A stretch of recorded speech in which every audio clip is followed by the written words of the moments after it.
Sort of a tale of two halves, especially I guess in the third quarter, but wasn't happy at halftime for some obvious reasons. You know, we'd given up 22 points off the turnovers. They were shooting 70% from the field, just not defending, no sense of urgency to defend. I just didn't think we were doing a good job. So just, I think more than anything, just pleased with the way our kids responded coming out of halftime. Obviously, the difference in the game was the third quarter.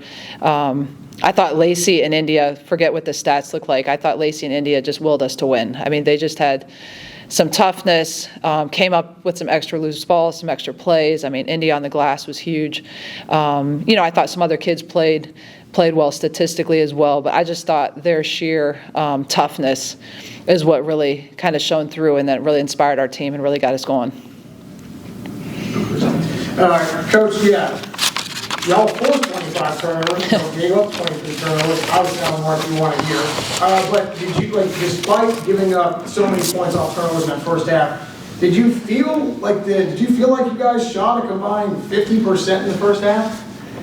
That we did? Yeah, you guys shot 46% and 53%. I mean, but to me, it didn't feel like you guys shot the ball that well because of all the turnovers. Yeah, no question, but it's pretty poor shooting compared to they were shooting 70%. So, you know, it's all relative, you know, and I think, you know, I thought we came down and offensively, it was either we were either scoring or we were turning the ball over. There was no happy medium. It was one extreme or the other, and we talked about it in one of the timeouts. You know, we were able to score when we didn't turn it over. I thought we could get the looks we wanted. We were sloppy with the ball. I mean, honestly, I thought some of the turnovers were maybe the right read, but the wrong time, and we didn't complete it. So, like, some of those are going to happen, but then some other ones, I just thought we were really careless with the ball and had some poor decisions. And then when we did score, I feel like we came down the other end of the floor and we just gave them a bucket. So, you know, it certainly didn't feel like we were shooting the ball very well. And it was a, you know, good 30% below what they were shooting. So in comparison, it was pretty poor. Yeah, you mentioned third quarter, right? 22-9, you guys outscore them, get the lead. Kennedy Taylor, and she fouled out of the game, but she had 18 second most points on the team tonight. What do you say about her, and then obviously how Lacey and India kind of took over once she fouled out? Well, I thought KT and Jade really gave us an inside presence that we need. You know, that's something we've been looking for. It's something that we need. We need to have it on a consistent basis. We need that every night, and those two are capable of that.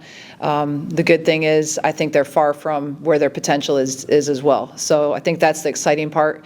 But I thought they really between India, because after starting, India played a lot of four. So really between India, Jade, and KT, they finally really gave us the inside presence that we need on both ends of the floor, on the boards. That's something we need to have some consistency with. So another game where Lacey is by far the shortest player on the court, and she just continues to find the open player, to go down low and score. When you were looking at her after she conquered D2, talking about bringing her to the D1 level to do this, how did you just know that this was going to work and the way it has? Well, I think you just look at the potential of kids, you know, and then from there, you know, I think, you know, it depends how quickly they develop in your system, how quickly they pick things up. But obviously we had a huge need at the point guard position. She's been a proven winner everywhere she's been. So, you know, you can't take that away from her. And I just love how she plays with a chip on her shoulder. She just plays with a passion and intensity every time she steps on the floor. Like how you see her playing games is exactly how she plays in practice, you know, and sometimes that's not always the case. Sometimes kids put a uniform on and they go a little harder, they try a little hard, you know, but she practices the way she plays. And I think that's helped her kind of expedite maybe the learning curve and adjusting, just because she wants it so bad. You know, she brings a lot of things to the table that you can't teach. And I felt like, you know, I had the confidence that we could teach her what we needed to within our system. But her heart, her passion, her intensity, the leadership that she's developing on our team, you know, that's hard to teach kids. And India isn't always the tallest player. That she's oftentimes being guarded by someone taller than her, and she has just consistently leads the team in rebounding. They both have something in common. The local kids left, came back to the D1 level, gritty. Is that kind of exactly what you're looking for in a player? Yeah, it's part of it. Obviously, you have to have enough talent to be able to compete at this level, and felt like both of those kids could.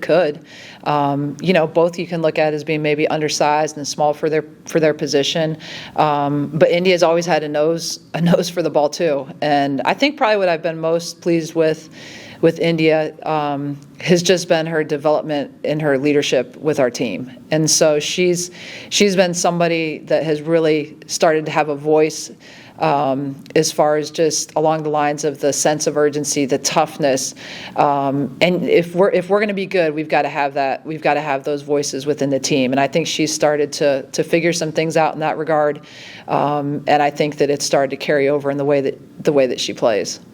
What do you learn about your team in a game where they get the lead first and they kind of hold it for a while, go in the locker room, and then they make those adjustments at the end? I'm sorry, what was the question? What do you learn about your team in terms of how they're able to adjust when they're losing at halftime? Yeah. I mean, honestly, it really wasn't a lot of adjustment at halftime. It was more mental adjustment than anything. I mean, just we didn't have some deep dive at halftime into how we need to guard stuff and the X and O part. It was the stuff we had talked about before the game. And really what we talked about before the game, the last couple of days in practice, was no different than what we reiterated at halftime. We just had a sense of urgency to do the things we needed to do because our back was against the wall, as we didn't have a very good first and second quarter. I told our kids the other day, when we play with that sense of urgency and we play with that toughness and our back is against the wall, we're a completely different team. And we're trying to get that consistency to have it from the start, which would make things a lot easier. Maybe in a little bit different position, right now. But it's something we've got to certainly figure out heading into these last two games, and then into conference play. But I love our team as far as when we are back against the wall. They've shown a lot of toughness. They've been resilient. They've always responded, and I think that gives you some excitement for down the road because I know we have it in us. Coach, I know your peer, Dana Ford, has said obviously, right, in the Valley especially, right, you can't lose a game at home, really. You guys have done a great job protecting the floor so far this season. As you go into these last two games, into winter break, I guess overall, is there just a constant message to your team, or is it just like, hey guys, we take it game by game and we kind of adjust how it is? Honestly, I just take it game by game. I don't care if it's nice to play at home, but half your games are going to be at home, half are on the road. As a coach, I feel like I can't lose any game. So, it's just, I guess, part of it is just a mentality of one game at a time. And certainly you want to take advantage of being at home and making it a home court advantage. And I thought we had a great atmosphere, great crowd today. Hopefully people will continue to come out and support us. But I feel like when you go on the road, I mean, you've got to have that toughness. You got to have that resilience. You got to play like your back is against the wall, and you got to go on the road and you got to be able to win there too.